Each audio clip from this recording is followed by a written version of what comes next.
Here, move to my desk.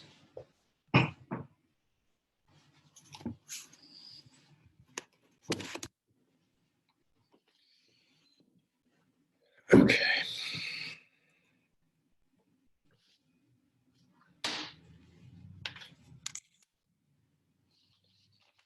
Okay. Everybody doing all right? Can't hear all of a sudden. I can't hear all of a sudden. Okay, what do I do? I think we're all muted. I think it's Okay. because, yeah, we're all muted. Okay, very good, very good. So then we can begin. I wanted to talk for a few minutes about this sutta, the Sariputta Sutta, the cessation of ignorance. I think there's a couple of things that deserve some clarification with regards to this talk. And one of them is that it's not a talk from the Buddha. It's actually a teaching from Sariputta to Ananda. And I think that's important for a few reasons. One, it speaks to the efficacy of the Dhamma, that an authentic Dhamma was transmitted from an awakened mind in the Buddha to Venerable Sariputta, who we'll hear about in just a minute or two. And the teaching still lives through Sariputta, and he's going to transmit it, so to speak, to Ananda here. And Ananda is in a bit of a confused position. We've come to know him through the Dhamma, and he often finds himself in these positions. And I will elaborate on that as well. Again, I think it's good for clarifying to introduce this sutta. So Venerable Sariputta has left us with quite a dense, pithy, profoundly meaningful teaching here. This is definitely a heartwood teaching. There's much to be extracted from this, from the Dhamma, from Sariputta, and we'll take a closer look at that. I think it's important to talk about the cast of characters. Sariputta, we've heard of him. He is the one of two chief monks that the Buddha recognized, and he's a lifelong friend of the other chief monk, Moggallana. He was known as the general of the Dhamma, and he was a very strict elder monastic. He actually invented the rules of the monastery. So this was a very important figure in the Dhamma. He performed many of the primary duties for the Buddha, looking after the monks, teaching the Dhamma, clarifying specific inquiries, and a very unique piece here that deserves some investigation, assigning objects for meditation. Now, initially, when I came across that, I just passed it over. Wow, objects for meditation. Maybe he's passing out a sack of lemons to these guys. And started to think, well, maybe not. Sariputta was also referred to as the mother who gives birth to a child, and Moggallana as the nurse who raises the child when regards to teaching others. He was able to cure specific symptoms or specialties, and that's why the Buddha relied on him. 2 weeks after taking his vows and being ordained, he was said to have awoken. Now, our other character is Ananda. Ananda is an interesting character. We'll talk about him throughout the sutta, and at the end, an interesting piece. He was the chief attendant to the Buddha, one of the core 10 monk followers in the Sangha. He stood out with the best memory of all the other monks. He was a supreme intellect. He was a very, very smart man. His erudition and his great intellect were known. He had a word-perfect memory, recollected the Dhamma for the first Buddhist council, and we'll find out that's very important. He was beloved for his service to the Buddha, his compassion, generosity of the Sangha. And he actually amended the rules for the monastics to allow women later, is what I found out. And again, not to go into accuracy.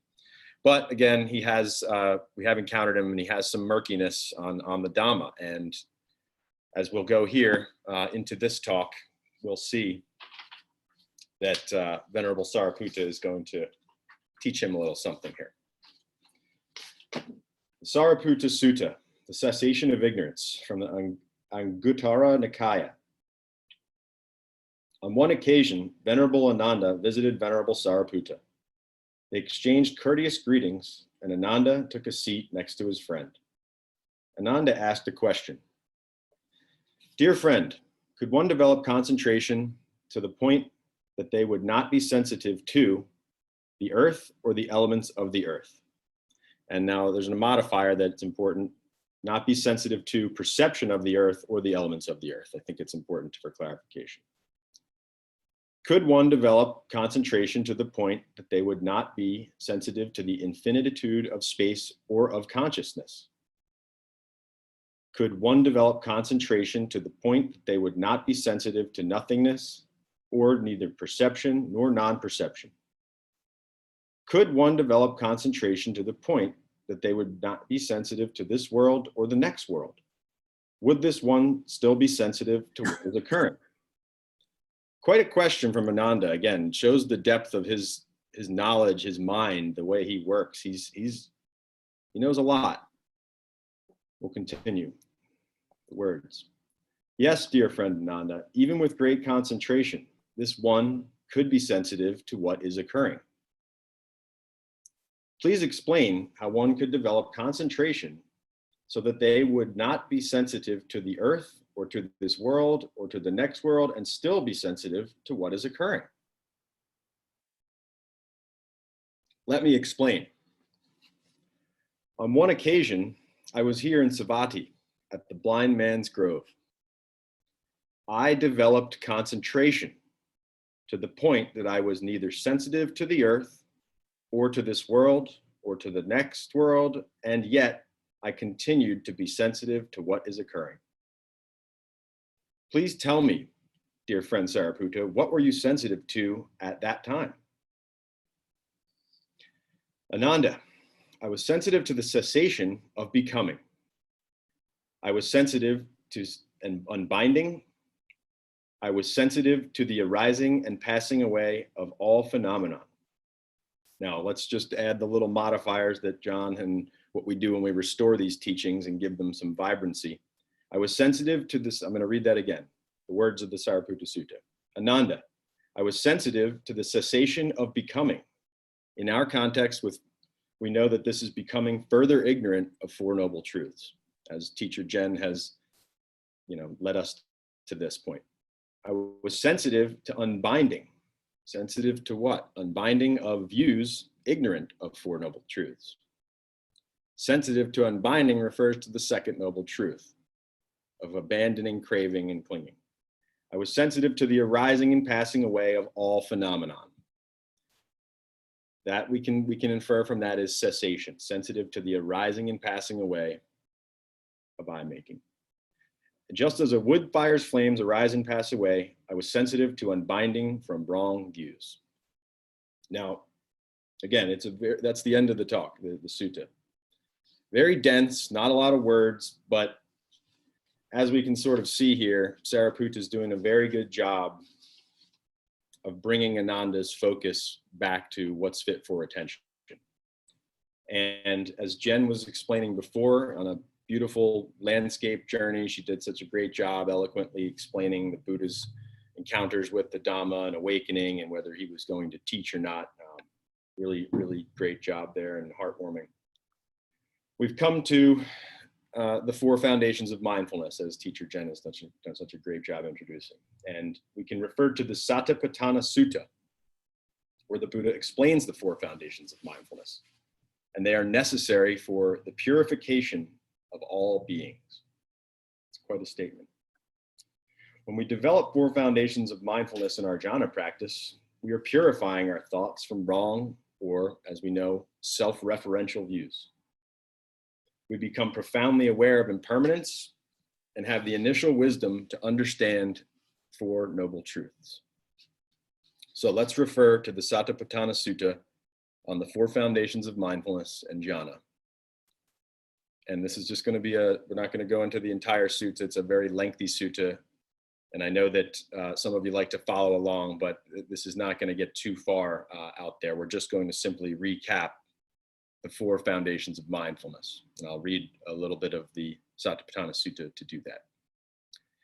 Friends, there are four frames of reference, four foundations of mindfulness that are required for the purification of all beings, for the overcoming of sorrow and regret, for the disappearance of pain and distress, for establishing the right method of practice, and for complete unbinding. That word again. What are these for? Being mindful of the breath in the body, being mindful of feelings arising from the sixth sense space, being mindful of thoughts arising from the sixth sense space, and being mindful of the present quality of mind. There's some other important words that I would like to use out of that sutta as well to continue. He does this. He says, determined and alert and abandoning craving and aversion to what is occurring. That's unbinding. So we're mindful of our mind, we're mindful of our thoughts, we're mindful of our feelings, and we're mindful of our breath. We practice meditation to increase concentration and gain familiar experience with calm and a calm mind state. We get to know our own mind. It's pretty great. And the Buddha will explain, Sariputta will continue to explain this as we go into this.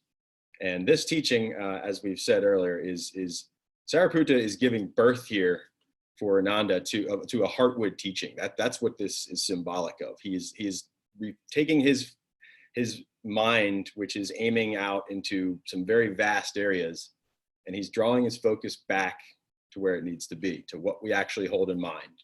And when I said earlier, an object of meditation, when we think object, I initially didn't really think of that. But when we think of an object of meditation, that's a clue here for mindfulness. What are we actually holding in our mind during our meditation, right?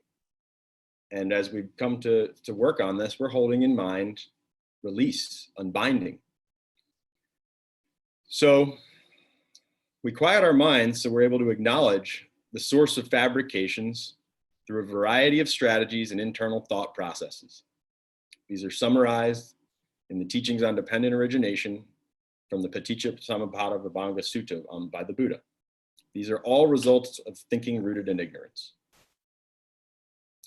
With mindful awareness, we now have some space between our thoughts to see the process of these self-referential views forming, as described in what John just said last night, the Nagara Sutta. We see this name and form aggregate, this anatta, and its formation in every thought, word, and deed with contact with the world. We're able to see it when we start to calm our minds a little.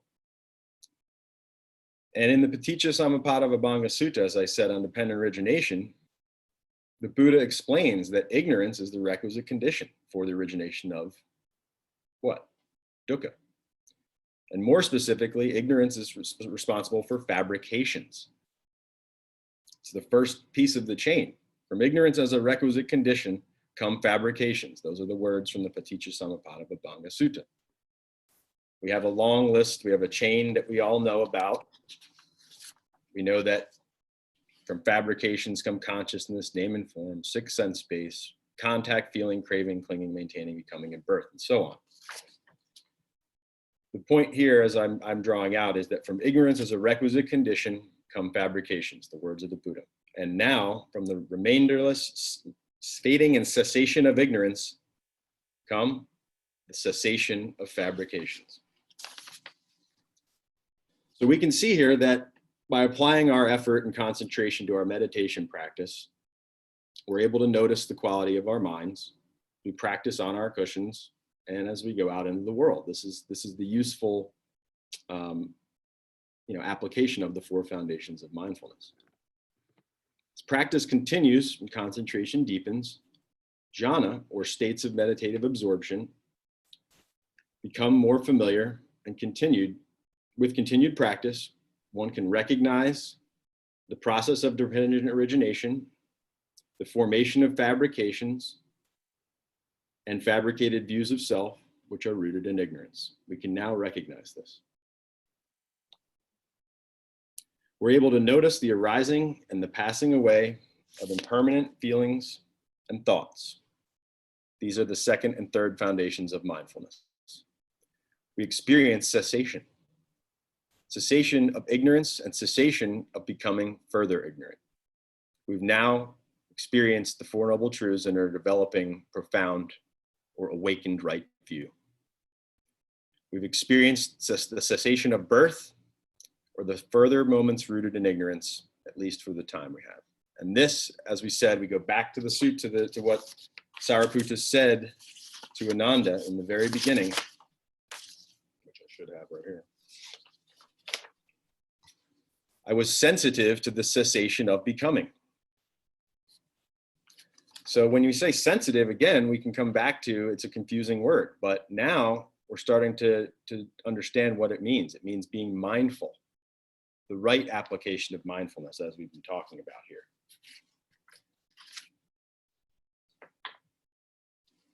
So now when we're sensitive to this process of becoming further ignorant of Four Noble Truths, we can move on to the last part, or the second part, excuse me, of Sariputta's explanation here.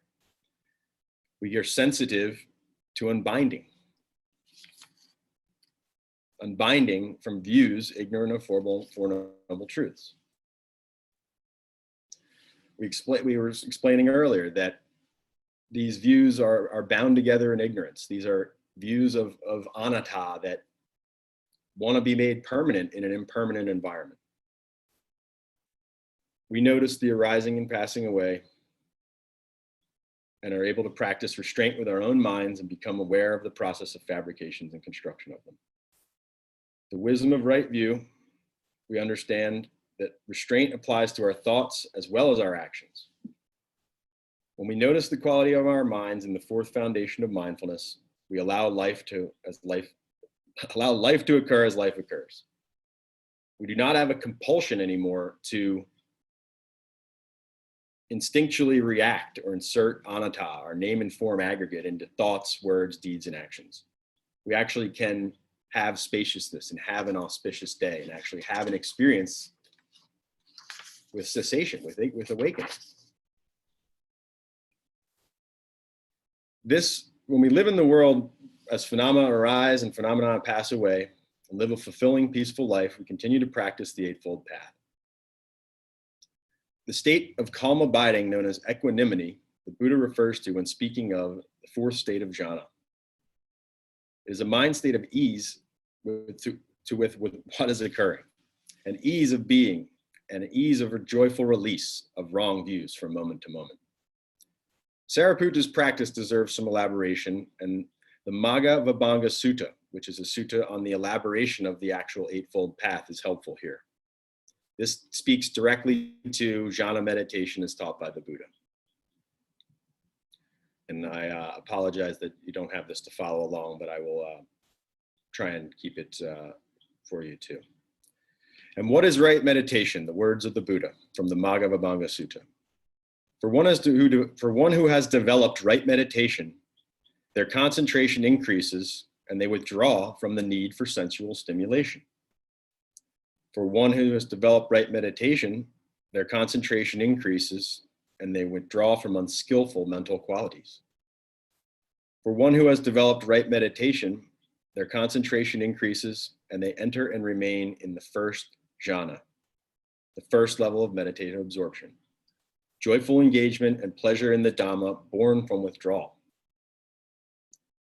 We've spoken about this. We take refuge in our cushions in our practice. We do this to calm our minds. It starts to feel pretty good after a while. For one who, this is going into the second jhana, brief description. For one who has developed right meditation and their concentration increases, their directed thoughts and mindful evaluation quiets. They enter and remain in the second jhana, the second level of meditative absorption, which is joyful engagement and pleasure born of deepening concentration, free from directed thought and mindful evaluation, and confident within. So we see here that we actually enjoy this process of letting this automatic eye-making, automatic ignorant thinking that we have become conditioned to. We actually like to practice this meditation and stop that for a little bit. It starts to work.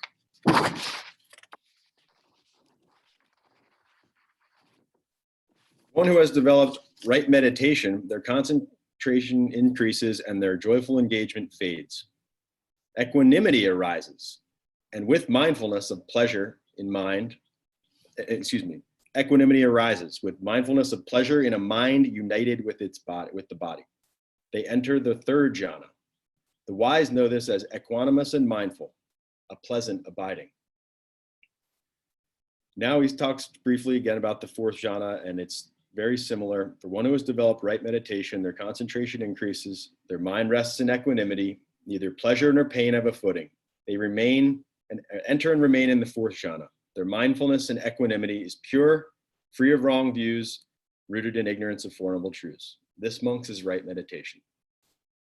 So Sariputta has again explained here that we have to practice the right way. We have to hold the right thing in mind. And that's what this whole story is about with Ananda. He's trying to tell him about where he's taken that inquiry. It's very vast, perception, non-perception, nothingness, this world, the next world. He's trying to find a place to put anatta. He's really misguided here. And Sariputta, the general, is really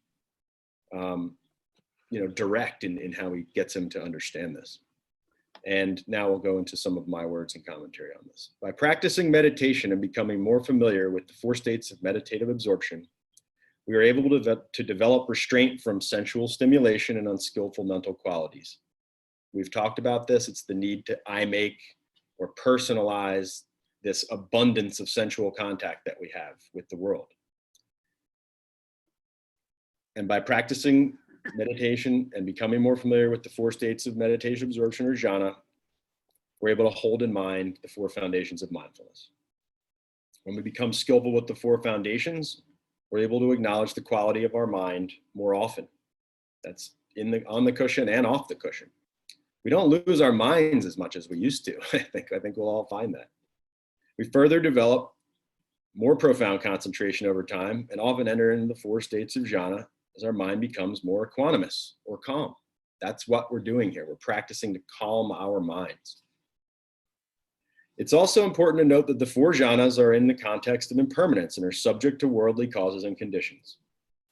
We can learn to be gentle with ourselves and practice the concentration factors of the Eightfold Path, right effort, right mindfulness, and right concentration, to become more acquainted with our practice, our minds, and the developing states of jhana, meditative absorption, that are associated with an authentic Dhamma practice. We all know fruit takes time, it takes water, and it takes sunshine to grow. And that's what we're doing here. We're nourishing our practice, nourishing our minds with the right nutrients. Sariputta is giving those to Ananda. He's planting the right seeds for him. Sariputta has explained, through proper concentration practice and developing insight, or vipassana, as we know the term, into Four Noble Truths, ignorance and dependent origination, the four foundations of mindfulness, the four jhanas. Sounds like we're finally getting somewhere here. He's actually getting through. However, there's one more thing Venerable Sariputta explains, and he explains it in certitude at that. Sariputta subtly references the developing skillful quality of equanimity. And we can take reference from another important sutta called the Dhatu Vibhanga Sutta as guidance for our experience with equanimity in our own practice. As we practice meditation and increase concentration, over time, our mind becomes more supple and is able to release wrong views and develop a calm, non-personalized view of the world and worldly events as they occur.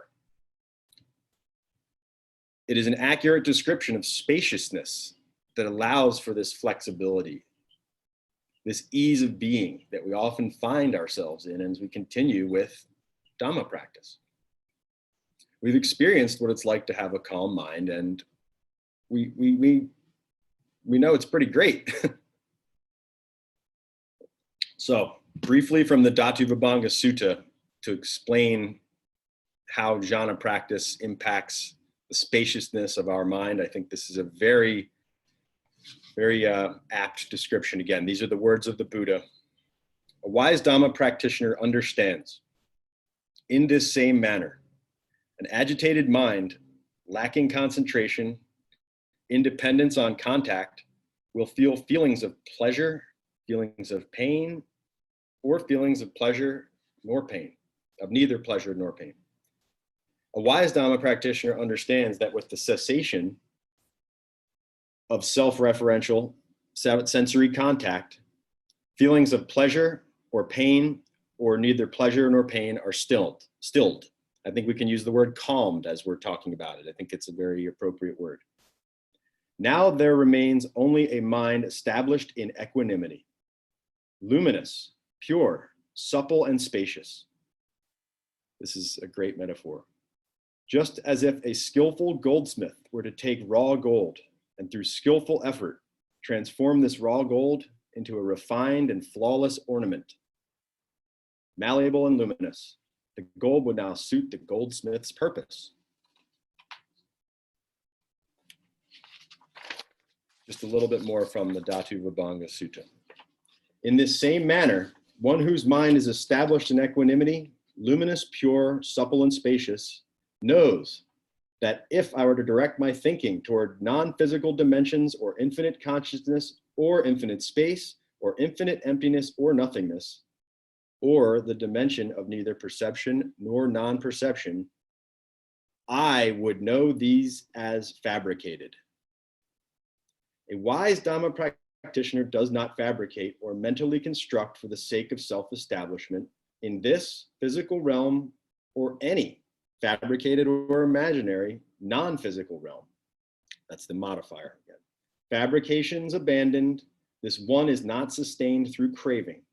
This one is released from clinging to anything in the world. Just one more bit from that. Released from wrong views, ignorant of Four Noble Truths is the modifier. This one is no longer agitated. Their mind is calm and well concentrated. This one knows their mind is calm and well concentrated. Now this one knows that their mind is calm and well concentrated. This one knows birth is now ended. A life well integrated has been lived. My task is complete. There is nothing further in this world. So, bringing it back to Sariputta, to Ananda, to sort of his closing here. And he said, Ananda, I was sensitive to the cessation of becoming, sensitive to unbinding. I was sensitive to and then third here, I was sensitive to the arising and passing away of all phenomena. When we have a calm mind, each moment provides liberation from establishing more ignorant thoughts and views of anatta. Wrong view of self, related in ignorance to Four Noble Truths. We know what that is. This is that experience of unbinding that we've been discussing. We flourish by returning to the sensation of breathing in our body. Our mind does not personalize feelings and thoughts, and we incline our mind towards, anybody? Calm. That's why we're doing this. This is how one is sensitive to the arising and passing away of fabrications and all impersonal worldly phenomena, just as Sariputta explained to Venerable Ananda. We have the direct experience of a mind united in its body in the human life experience. We have experienced cessation of wrong views for ourselves. We know and have felt release of our own contributions to stress and suffering. However, getting towards the end here, don't worry. However, we are sensitive to what is relevant to awakening. And this is elaborated on the sutta we just referred to, the Dhatu Vibhanga Sutta, when the Buddha is saying, a wise practitioner does not establish themselves in this, their imaginary, non-imaginary, we know the list of them there. And that's what Ananda was asking about. We need to be sensitive or mindful. That's what we do with sensitivity, where mindfulness is developed to what is relevant to awakening. And that's the Dhamma as taught by the Buddha. This is an awakened person who taught this. And as we're learning here, he taught it with such effectiveness that the Buddha's not even in this talk with Sariputta and Ananda. This is Sariputta giving the Dhamma that was given to him from the Buddha to another. We understand that there are numerous other doctrines, practices, philosophies, sciences, belief systems, and realms of existence that are not fit for attention, or in this case, mindfulness, in the context of the Dhamma. All of these other teachings and doctrines lack the understanding of Four Noble Truths, and therefore are prone to perpetuate and further ignorance. They simply serve as a distraction to establish ignorance outside of what is actually occurring, an ordinary human experience of life as life occurs. It is skillful not to confuse those other systems of belief with the Dhamma, as they do not address the initial ignorance common to the human experience. This is the breakthrough in understanding that the Dhamma represents. So again, we're getting now towards the end here. I appreciate you staying with me. I apologize if it's gotten a little out there, but I'll try and tie it up for you. So again, the direction that Sariputta is giving our Ananda here is inward in nature. He's saying, hold on here, whoa, we got to do a U-turn. You're in the wrong area here. North of the border, so to speak. He's advising that the Dhamma, an authentic practice, and we know that it's an authentic practice from John's Sutta last night. We know the standard of the Dhamma. It's the standard of release, unbinding, and cessation. That's the Dhamma, as we're finding here. And that's the liberation that we have available to us in this lifetime.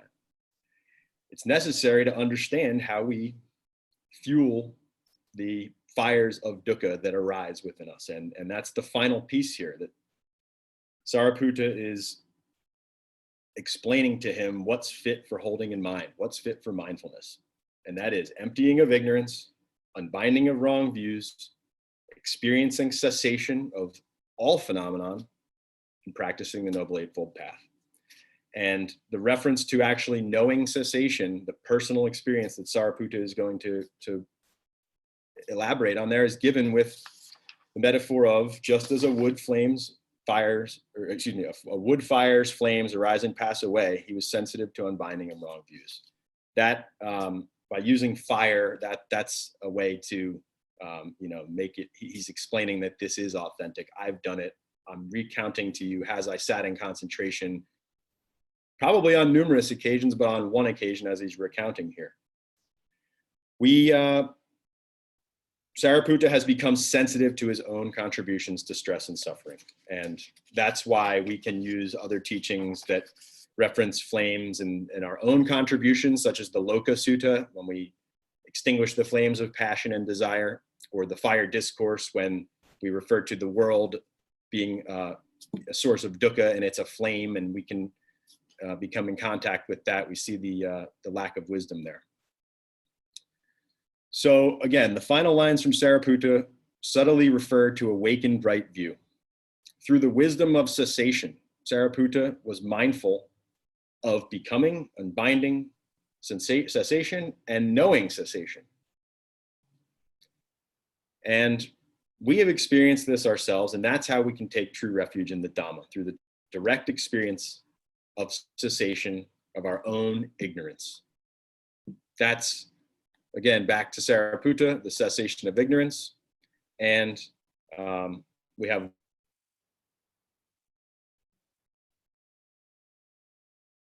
that. Give you one more that does tie this together as well.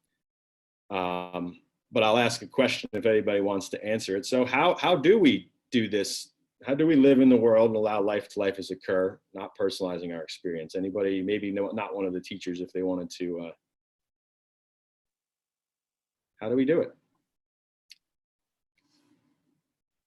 Oh, I don't even know how to unmute, so. Commit to our practice. Good. Yes, that's it. I'm looking for thinking of something a little bit more related to the internal process. And I it's not a trigger. It was just how we do this is when we find ourselves personalizing worldly phenomenon, events and thoughts and so on, we come back to our sense of cessation of breathing, and we refer to the Anatta Lakkhana Sutta, that this is not me, this is not mine, this is not myself, and this is not who I am.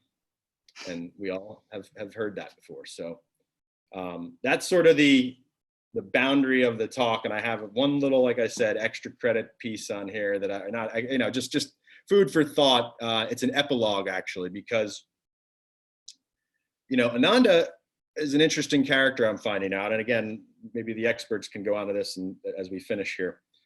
But he seemed to be an interesting character. He was known to be a bit of a ladies' man, I do hear. Let ladies into the Sangha. So sensory distraction was something in his life. He did became awakened, about 2 months after the Buddha passed, is what I do gather. And good for us that he did, because he was able to make it to the first Buddhist council and recount the Dhamma. If he hadn't figured this out, we'd be somewhere else. And again, I don't know if that's entirely correct, but I did some looking around. So the last piece, again, Ananda, in another sutta called the Adhikangara Sutta, known as the single quality for awakening. It's an interesting piece of backstory or epilogue, as I said. Ananda is encountered by a householder, Adhikangara, and proceeds to impart some of his acquired wisdom from Venerable Sariputta. In an interesting piece of continuity, Ananda expands on the 4 jhanas and explains the impermanence and cessation of fabrications. A householder, Adhikangara, went to Ananda, this is the words of the Buddha, the Buddha's chief attendant, and asked him if there was a single quality where one engaged in the Dhamma, one would find release. This is the same guy that asked the question like we just heard at the beginning of this. When one has quieted the mind through mindfulness of the breath and has abandoned sensuality and unskillful qualities, one enters and remains in the first jhana. Motivated by joy for the Dhamma and continuing jhana, he goes beyond fabrications. One continues with mindfulness, imbued with goodwill. As John said, many of us are here imbued with goodwill. Thank you to our Sangha. They enter the 2nd, 3rd, and 4th jhana.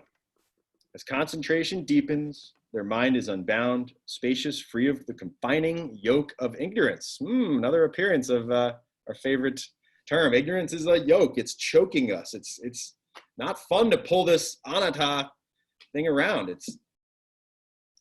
They are, again, as concentration deepens, their mind is unbound, spacious, free of the confining yoke of ignorance. They are imbued with unlimited goodwill, with compassion, with empathetic joy, their mind resting in equanimity. Ananda goes actually back into those deep states that we know he loves to. Again, he does that a little verbose. I tried to not to do that again. They, the wise practitioner, disregard these phenomena and incline their mind to the cessation of ignorance. Nothing remains to provoke the becoming of further ignorance and the birth of continued suffering. They will enter into a pure, bright awareness, a pleasant abiding, calm equanimity, as we've been discussing, totally unbound from clinging to wrong views, never to lose their mind again. I've heard that before.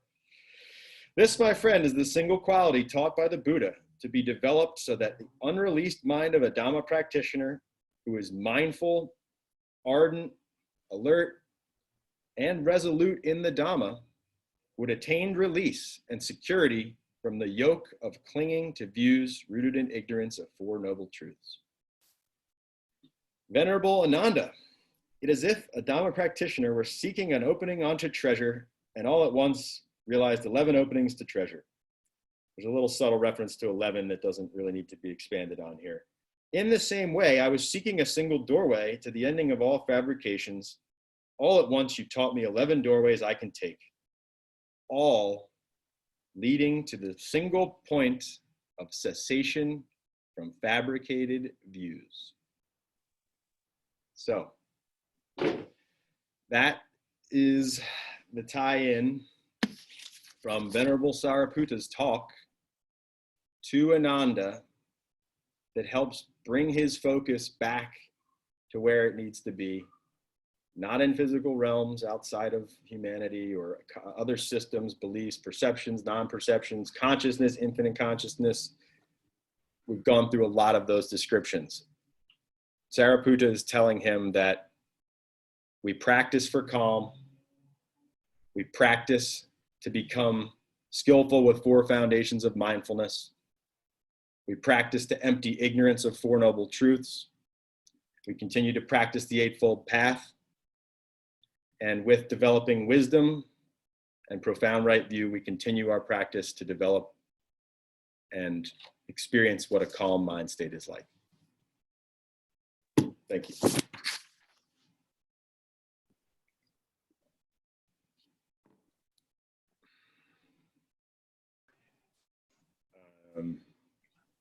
Do we mute here? I forgot. I guess I got to remember how to teach here. So I appreciate everybody being here. I know that I might have got something for all of you here. This is fun. This will be the fun part. So we have the thread and a lot of thread. And we're still going. We went through a lot of thread here, but hold on.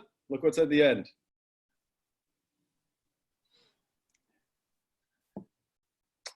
Looped it back. We loop it back. We keep, you know, and now Ram can take the thread, or Matt can take the thread. So it was a dense teaching, and I tried to expand it. I think it required a little of that, sort of the jaws of life to give this some vitality, and I'm very grateful that the practice has allowed me to unpack it a little bit, because it probably a few years ago I just would have, you know, just, oh, yeah, that's nice, throw it on the refrigerator or something, you know. I mean, I would glance over some of those words, and the context of looking into objective meditation really was a breakthrough for me. When I saw Sariputta was, you know, he when the Buddha wasn't around, this is the guy who taught the Dhamma.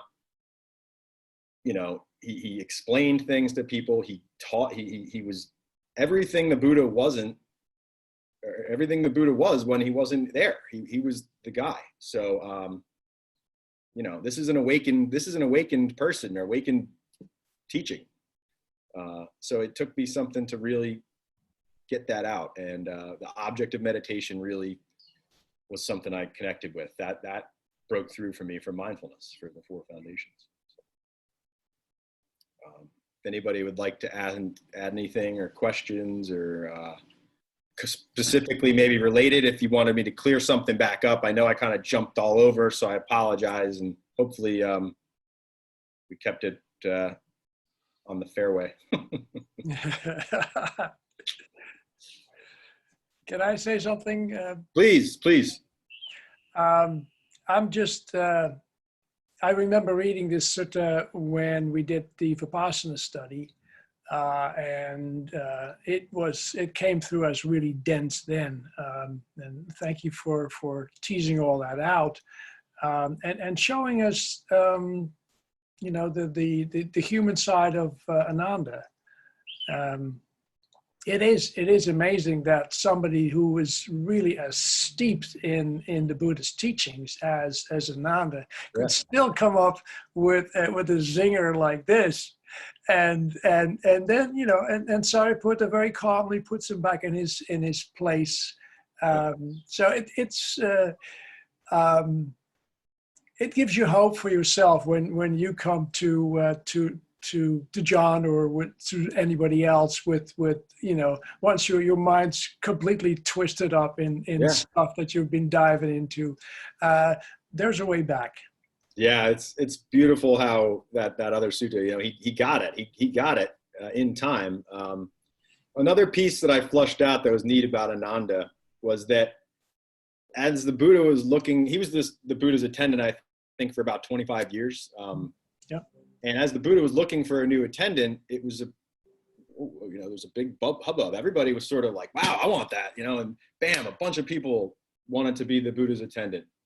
Ananda, kind of, again, you get to know him a little bit, he played it cool. He didn't show up. He didn't show much interest. He kind of laid back, and they were like saying to him, Ananda, what's going on? Wouldn't you want to be considered for the Buddha's attendant? And Ananda just sat calmly and just said, I know the Buddha will choose right. A couple of days later, guess what happened? He chose Ananda. So it's a neat way of, again, knowing now we get to even meet the Buddha directly, that the Buddha knew where to meet people where they are. He knew Ananda was a special case. You know, he's got a brilliant intellect. He's intelligent, charismatic. He's got life in and out of the Sangha seemingly. And, you know, he needed a little discipline from the 4-star general to get him back in line. Right. Thank you. Can I say something, Kevin? Oh, please.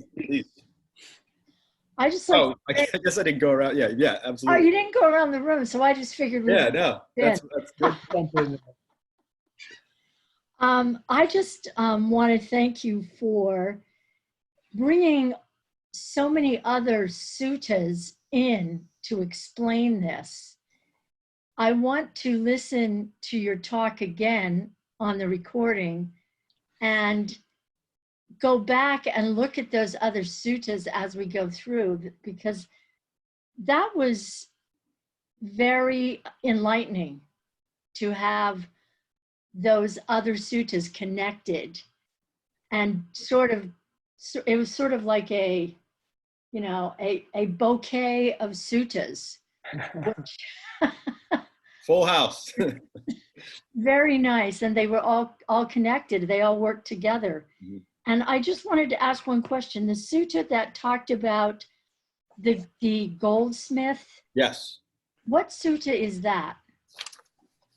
that is the Dhatu Vibhanga Sutta. I think to satiate your appetite, you may be hearing a little bit about that later from one of our other teachers. Okay, great.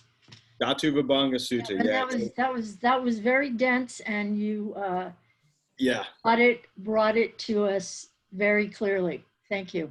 As I'm getting, this is my real first experience with teaching. I think what I would have liked to have done, or what I would like to do, is to have the suttas available for you, so you could have had them to read along with. I think that might have helped. So I appreciate that. I realized that was a lot of in and out with other suttas, and I apologize if my cadence changed or anything. But I appreciate you saying that, because that was very essential to this. Extracting out the meaning was to have the supportive suttas, and that, because I got this, and I was initially looking at this just like, what am I going to talk about here? And that's okay too. It could have been a 10-15 minute just sit and dust it off, but I thought that it really did, as Matt and the other teachers we've been talking about, it did need a little restoring. This is a gem of a teaching here. These teachings are gems. When you receive a gem, what would we like to do with the gem? Well, we'd examine it from each angle. We'd hold it up to the light. We'd clean it. We want to find out where it came from, right? We want to look into it a little. And that was really fun. In fact, just last night or so, I was saying, wait a minute, I should look into Sariputta and Ananda. I should have something to say who they were. This is worthy of that. This is a moment that, in effect, changed Ananda's life. This is that big here. This is what set him back to where he got to in the final sutta. He figured out and was able to teach the single quality for awakening to another person. So thank you so much. Yeah. Well, thank you. Excellent job for your first time teaching. And you can always just fall back on your charm. If you I was in hair and makeup for a couple hours before this. I said that. That was my joke. But it wasn't that funny. But thank you very much. I had some fun with this one. Like I said, it changed like about 24 hours ago, maybe from all of your support and being with all of you and John. It changed from, wow, how am I going to do this, to, wow, I got to get this out. This thing is simmering and there's a lot of flavor I want to release here. I really going to overcook this thing.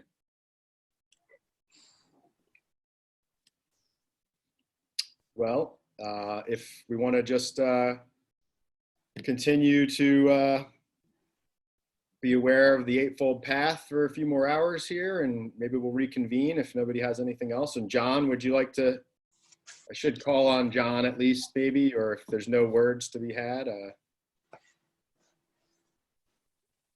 Do I have to unmute you? I can't hear you, John.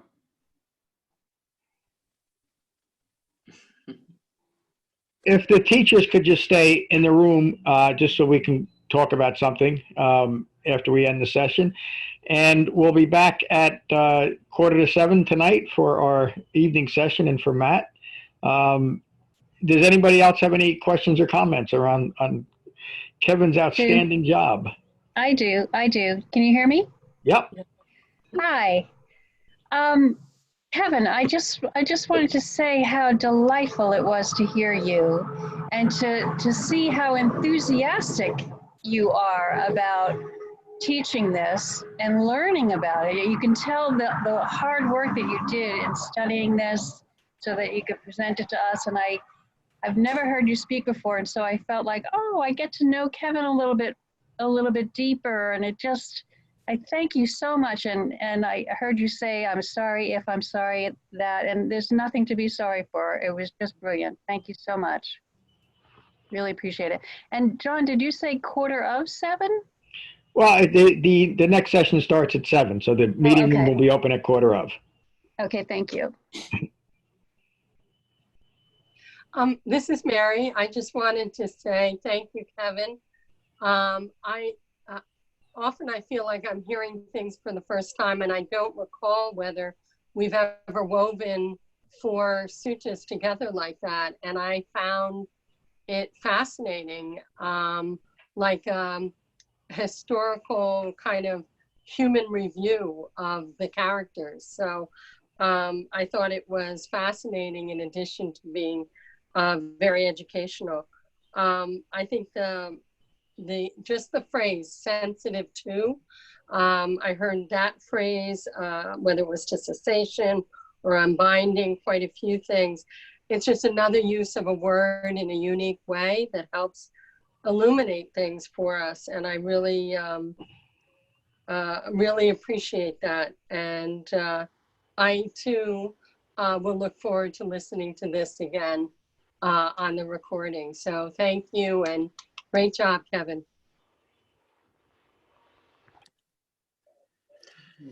Kev, I just wanted to say something real quick. First of all, well done. Thank you for your teaching. Thank you for teasing out that sutta. It may have been a tough nut to crack. But I really liked how you kept bringing it back to one of our, tenets of the Sangha that we take true refuge in, which is that we practice for calm. And that's the focus of our Dhamma practice, and that's why we practice and what we practice for.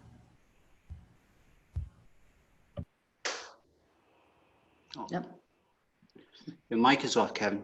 I actually started to learn that as I became acquainted again with the 4 jhanas, that equanimity is that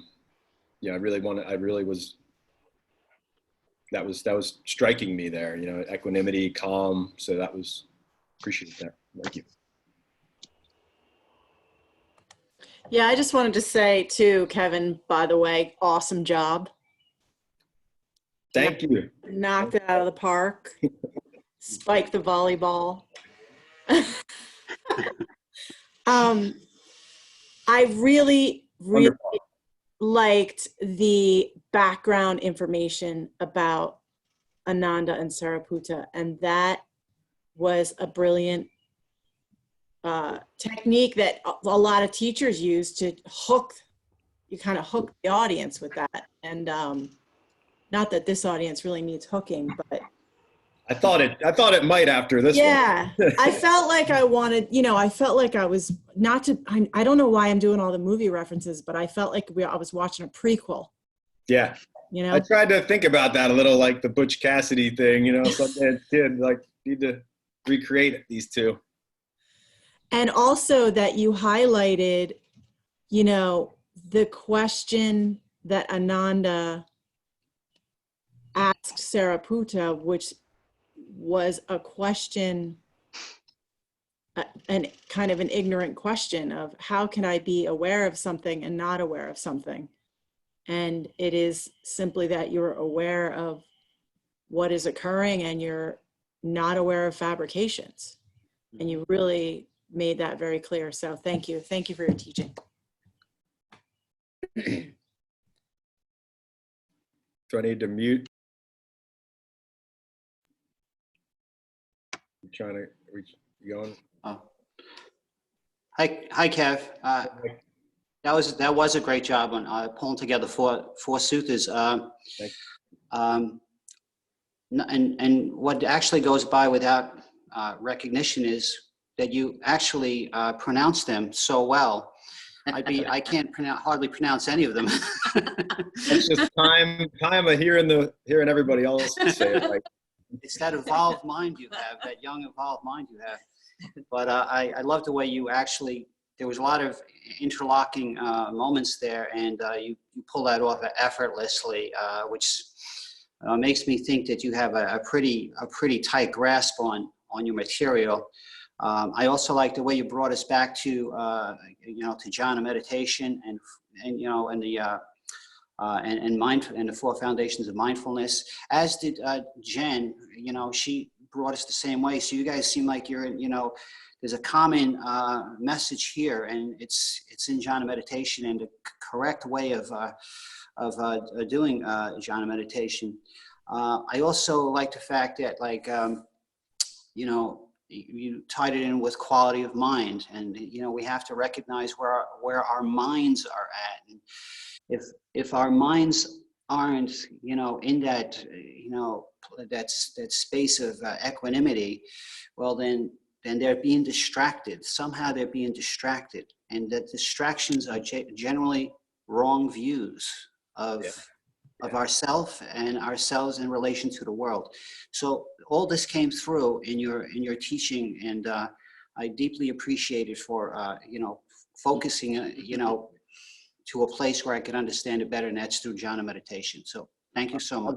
Thank you so much, Mike. Yeah, that really is meaningful. Everything everybody said is just very near and dear and heartwarming to me. I mean, the best compliment I could have received is that this was authentic to the teachings, and that's what I tried to maintain, and actually while doing that, to learn something, how my own practice could evolve. And I learned something about equanimity and the states of jhana, and to be focusing my mindfulness on that, to really work it a little more. So yeah, it came across nicely, very nicely. Yeah, thank you. Absolutely. Thank you. I just want to echo what everybody else said about how much we appreciate what you did. And I can see the effort that went into bringing that all together. So thank you. Thank you so much, my friend. It's great to be on another retreat with you, sort of. I'll tell you, this see you again. So I'll take it. Yeah. And, I appreciate the sports references too. Our friends from the West. Great that you joined us too. And thank you, Kevin. Can you hear me? Yeah, I can hear you. Thank you. All right. Thank you. Oh, absolutely. It's great to have you with us. Yeah, thank you so much, Kevin. I agree with what others are saying. The effort was just outstanding. Thank you. Really stimulated my interest to read carefully those other suttas that you presented. I could tell just a treasure trove of information and a lot of connections. Appreciate all of your hard work in assembling that, and made me wonder if you could somehow distribute the list of those different suttas that you mentioned, so that we can kind of circle back and keep digesting that. Thank you. I will. It's really appreciate that, Trevor. I mean, I think I speak for not only the teachers, but the other Sangha members, and for John, you've added such a level of,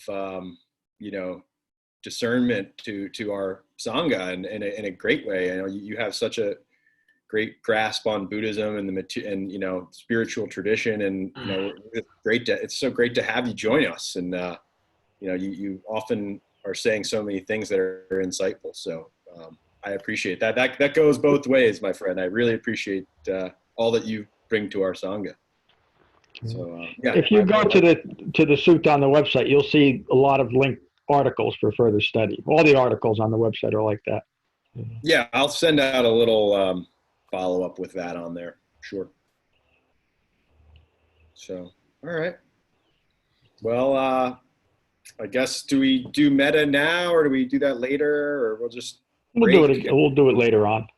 Yeah, sounds good. All right, I'll see you. The teachers will stay for just a few minutes, and I'll see you all about 6:45. Bye, everybody. See you at 6:45.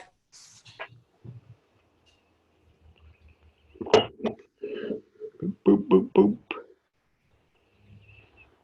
This is where I get in trouble. Becky, I'll see you about 6:45. Where's Jen? There's Jen. Jen's still here. Kevin, you did an outstanding job. Awesome. The reason why I'm asking you to all stay, the 6 additional suttas, I would say you put a little bit, and I'm not, you did a wonderful job. I would say you spent a little bit too much time on the 6 additional suttas and not enough time on the sutta in question. Again, I'm not putting it down. You were able to hash it out greatly. And the only reason I'm saying it now is let's just be mindful of that we can add so much to one sutta that sutta is lost in the bigger picture, Right. rather than seeing this really, you hit it. It's a very succinct and pithy sutta. But other than that, your understanding of the Dhamma came through so clearly. It was just remarkable. And just as general, as we're going forward as teachers, it's one thing to reference another sutta.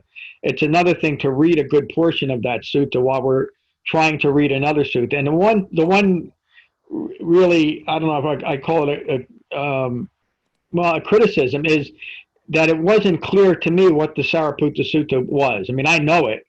Mm-hmm. But what part of today's talk was the Sariputta Sutta and what wasn't? And that's what was lost on me.